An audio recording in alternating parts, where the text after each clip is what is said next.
Cardinals Seahawks is the next game we're talking about. The Seahawks win this game 16-6. Interesting score. Seattle, top 5 graded players we have here. Number 1 on the list, it's running back Kenneth Walker with an 88.2. Defensive tackle Leonard Williams with an 87.0. Wide receiver Jackson Smith and Jigba 79.1. And linebacker Ernest Jones with a 73.5. Oh, one more, Julian Love here at number 5, 71.1. Quarterback Geno Smith, a 70.3 PFF grade. In this one on Arizona's side of things, cornerback Garrett Williams getting an interception in this game. I think it's the second interception that he had in the Seattle Seahawks Stadium, so obviously feeling like home there. 90.8. Edge rusher David Collins, an 89.3. Tight end Trey McBride, a guy you called last week, one of the most uncoverable players, one of the toughest matchups every single week in the NFL, an 86.2. Went off again this week. Cornerback Max Melton with a 70.5, and guard Evan Brown, a 68.4. In this game, Kyler Murray, a 61.8 PFF grade. Your stat that told the story, Dalton. All right, so in a game they play in the pouring rain all day, the key is to stop the run, especially against the Cardinals team who can really run the football with multiple different guys. But the Seahawks, maybe they're turning a corner on this. We talked about their run defense last week against San Francisco. Solid, not great, but good enough, right? Last year, the Seahawks run defense, right at this point in the season, was the reason they started falling apart. They couldn't stop anybody. Now they're starting to get it going. You got Ernest Jones at linebacker. You've got rookie linebacker Therese Knight from UTEP. I think a day 3 pick he was. Mm-hmm. He stepped into the starting lineup. They cut Terrell Dodson. That was kind of a big deal because it was a reasonable free agent acquisition. Yeah, kind of strange. A lot of stuff going on at linebacker. Leonard Williams was really good inside. Byron Murphy's kind of stable in there. But the whole idea is that maybe they can actually stop the run now. And if they can do that, they can make a run at a division title. 68.9 run defense grade as a team. They're best since week 1 against Denver. They only missed 3 tackles. They're tackling better, even just the fundamentals. Last 4 games in run defense, they've only missed 8 tackles. First 7 games, they missed 36.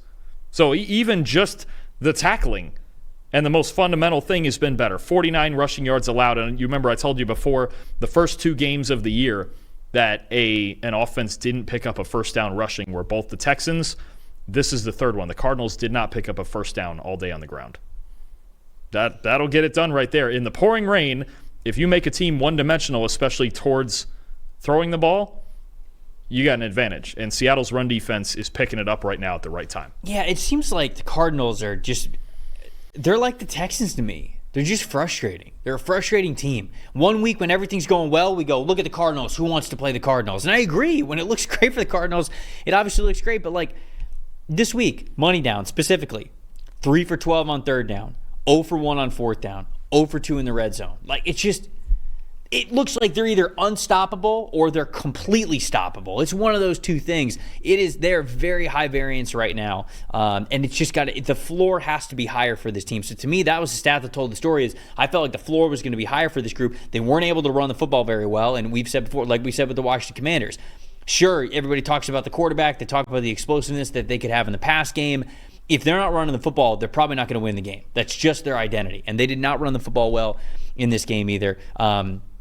This was the second, just getting my most disappointing, this was the second lowest EPA per rush that they have had in a single game so far this season. 50.7 team rush grade this week against Seattle, the lowest team rushing grade that they have had in a single season or in a single game this season. So it's very clear. They have to run the football first and foremost. And then what they get out of the passing game truly just takes their offense to another level. If you don't run the football, I don't think that the passing game has the consistency to be able to carry you, even with a guy like Kyler Murray. And if you want to say, like, well, he can be of course, like, he has the ability to totally carry this team, but it's just not a recipe for success. You cannot bet on that every single week. So to me, that was sort of what was most disappointing there. I thought Geno Smith played a really great game. I thought he was able to continue to take deep shots down the field. He's one of the biggest, like, big game hunting quarterbacks that we have in this league, and they're playing really, really well. But I wanted to make sure that I shouted him out. He wasn't like one of my categorical players, but I felt like Geno Smith, he's having the kind of year the Seahawks need him to have. And that is fearlessness, in my opinion. They couldn't have this quarterback that just, all right, well, I'm going to, kind of play a conservative game. You're like, that's just not how this team is built. They're built to capitalize off a quarterback who's willing to put the ball deeper down the field, and Geno Smith's the guy to do it. And I think this was a really great game from him. No, I agree. I think actually it just needs to be said more often. He is one of the better quarterbacks in the league. Yes, absolutely. I think for a lot of stretches this year, he's played like a top 10 to 12 quarterback. I think he's just really good I agree. Opposed to, look, we're in the third year of it with Geno Smith. We need to stop calling him some surprise or some comeback story and just call him what he is. He's good. He's good. He's really good. Yep. You know who else is really good is this running back. And you know why I like this game? A game like this from Kenneth Walker is exactly why PFF grades exist. Because people are going to go, wait, okay, he had 20 touches for 93 total yards. What's the big deal? The big deal is that he had to earn every single bit of that and some. Trevor, between rushing and receiving, he forced 16 missed tackles. That's nuts. By himself. Nuts. 16. Nuts. All right? Running the ball, he had 41 rushing yards. 46 were after contact. He was gaining more than the offensive line was even allowing him to get back to the line of scrimmage. And even as a receiver, 52 receiving yards, 59 of them after the catch. He's starting in the hole. Yep. Both running and receiving. Yep. Breaking 16 tackles in a game is ridiculous. We need to find in the NFL what the single game high is either for the year or maybe ever what that record is. I've seen that sometimes in college because, college kids tackling. But in the NFL, that doesn't usually happen. Kenneth Walker just occasionally in this game, the ability to just pick up tough first downs and tough yardage, again, in a bad weather game, in a tight defensive game, that can be the difference. Like these are the games where a 4-yard gain even is magnified, especially when you're not supposed to get it and you have a unit that's got a 45 run blocking grade in front of you and giving you nothing. Those can be huge plays in a tight game where you think about, and in this game it was the case, I'll go most disappointing, where the one big mistake was the difference in the game. And the most disappointing for me is Kyler Murray under pressure. Clean pocket, in rhythm, all that stuff when things were moving, he was fine. Under pressure, 2 for 11, 29 yards, 27.6 passing grade, took 5 sacks, and that pick 6 that he threw in what was still obviously a one-score game. I don't remember if it was tied or one score, or if it was 9-6. I forget what the score was at the time. But either way, that's the biggest play of the game. You just can't. That's a throw you can't make. That's like an inexcusable, almost rookie mistake, to be rolling to your right and back and just overshoot a ball that was never going to be complete, as opposed to just throwing it out of bounds. Well, my most impressive goes to that exact play, but it's the guy who, in my opinion, made the play, not the guy who made the interception, is Devon Witherspoon. Because on that play, it's 4th and 1. It's a major part of the game. We're midway through the third quarter. It's an RPO look. Well, it's it was more of like a play action rollout kind of a thing where I was like, okay, like I don't think it was an RPO, but it was more of a play action. Devon Witherspoon crashes down, and then the second he realizes that Kyler Murray's going to keep it and it's going to be this kind of roll to his right and probably pop pass over to Michael Wilson, he puts his foot in the ground and he immediately changes direction. And that's something that you watch with Devon Witherspoon of why he was a top 5 corner for me in his draft class, because his stop and start body control ability was nuts. And it was on full display in this play because he immediately put his foot in the ground after crashing down on the running back, got even with Kyler Murray to where Kyler was not able to scramble the 1 yard for the first down. He pressures Murray.